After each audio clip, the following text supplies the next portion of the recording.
ঘাটশিলা আছে, অন্যান্য বিভিন্ন ড্যাম দেখবো আমরা।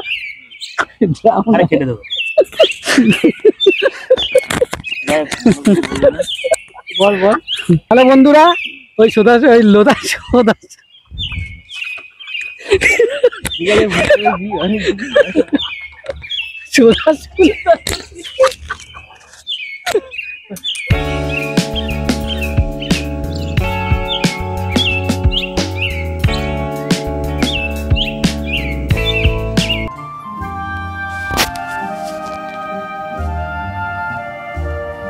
আমরা খড়গপুর পার হয়ে ধীরে ধীরে লোধাশুলির জঙ্গলে প্রবেশ করলাম।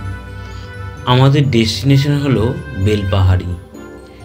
বেলপাহাড়ি যাওয়ার জন্য দুটি পথ আছে, যে পথ দুটি খড়গপুর থেকে আলাদা হয়ে যায়। একটা রাস্তা মেদিনীপুর হয়ে যেতে হয়, অন্য রাস্তাটি লোধাশুলির জঙ্গল হয়ে ঝাড়গ্রাম পার হয়ে বেলপাহাড়ি। আমরা বেছে নিয়েছিলাম লোধাশুলির রাস্তাটি।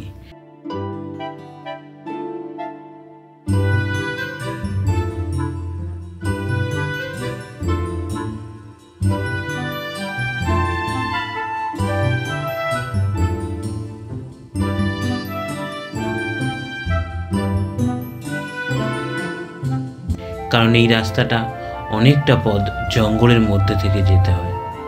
জঙ্গলের অপূর্ব শোভা মনকে মুগ্ধ করে, তাই আমরা এই রাস্তাটি বেছে নিয়েছি। আমরা চললাম ধীরে ধীরে জঙ্গল, আর আমরা মাঝ বরাবর এগিয়ে চলেছি। রাস্তায় আমরা ছাড়া আর কোনো প্রাণী নেই। রাস্তার অবস্থাও খুব ভালো। এরকম রাস্তায় গাড়ি চালিয়ে ভীষণ মজা। তাই যারা মনে করছেন বেলপাহাড়ি যাবেন, তাদের বলবে এই অসাধারণ জঙ্গলের পথ মিস করবেন না।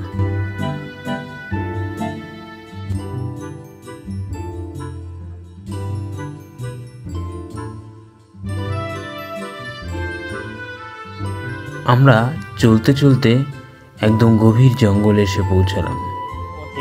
এখন আমরা আছি লোধাশুলির যে জঙ্গলের রাস্তা আছে, সেই জঙ্গলের দেখতে পাবো পেছনে অ্যামাজনের জঙ্গল, আর এই যে মাটির রাস্তা, এই রাস্তা দিয়ে আমরা যাব ঝাড়গ্রামে। খুব অপূর্ব দৃশ্য, অপূর্ব নেচার, এবং চারিদিকে শুধু অ্যামাজনের জঙ্গল, মানে শাল সেগুন এরই গাছ, আর শুধু আছে মুক্ত বাতাস, মুক্ত অক্সিজেন। তো আমরা এখন সেই রাস্তায় দাঁড়িয়ে আছি, যে রাস্তাটা সোজা চলে গেছে ঝাড়গ্রাম হয়ে বেলপাহাড়ি। এবং এই অপূর্ব সুন্দর নেচারের মধ্যে আমাদের যে কি অনুভূতি, সেটা আমরা আমি বা আমরা যারা আছি তারা এইভাবে ভিডিওর মাধ্যমে প্রকাশ করতে পারছি না, তাও তোমাদের সাথে শেয়ার করছি যে এত সুন্দর একটা নেচারে আমরা দাঁড়িয়ে আছি। এই আমাদের সাথে যারা আমরা এসছি, টেপ আছে, মিঠুনদা আছে, সৌমেন আছে, তাদের অনুভূতি কিরকম লাগছে এই যে রাস্তায়, তাদের কাছে জিজ্ঞাসা করি। আমার তো খুব ভালো লাগছে, মনোরম দৃশ্য।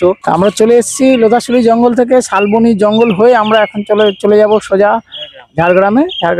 ঝাড়গ্রাম হয়ে আমরা বেলপাহাড়িতে থাকবো আজকে। বেলপাহাড়ি থেকে কালকে আমরা যাব কাকড়াঝোড়। তারপরের দিন ঘাটশিলা আছে, অন্যান্য বিভিন্ন ড্যাম দেখবো আমরা, বালতি দেখবো আমরা। হ্যালো বন্ধুরা, তো আমার যে বাকি বন্ধুরা যা বললো, ওই লোধা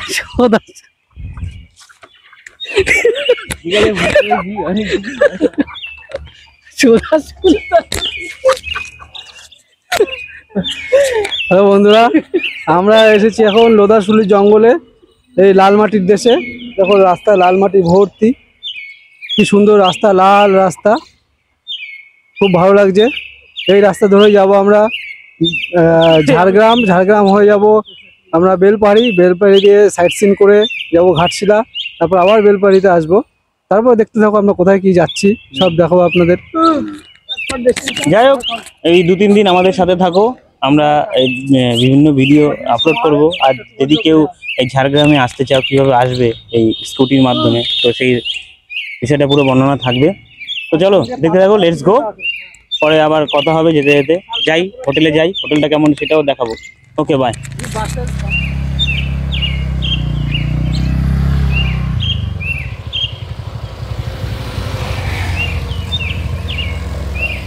এখন আমরা গভীর জঙ্গলের ভেতর দিয়ে চলেছি। এই রাস্তাটি ঝাড়গ্রামের শুরু। দু পাশের যে জঙ্গল দেখছো, এই জঙ্গলগুলিতে হাতি থাকে। দু এক জায়গায় নোটিশ লাগানো আছে। আমরা ধীরে ধীরে এই দুধারে শালপিয়ালির জঙ্গলের মাঝ বরাবর এগিয়ে যেতে লাগলাম এবং ক্রমশ জঙ্গল আরও ঘন হয়ে এলো। দুধারে শাল গাছের উঁচু উঁচু ঘেরা জঙ্গল এবং একটা ঠান্ডা পরিবেশ, সেই সাথে আছে একটা অসম্ভব নিস্তব্ধতা, যা মনকে একটা অন্য আলোড়ন সৃষ্টি করে। পুরো জঙ্গল আর মাঝখানে থেকে আছে লাল মাটির রাস্তা। রাস্তা পুরো ফাঁকা। সত্যি এক অপূর্ব সুন্দর অনুভূতি এই রাস্তা দিয়ে চলার জন্য।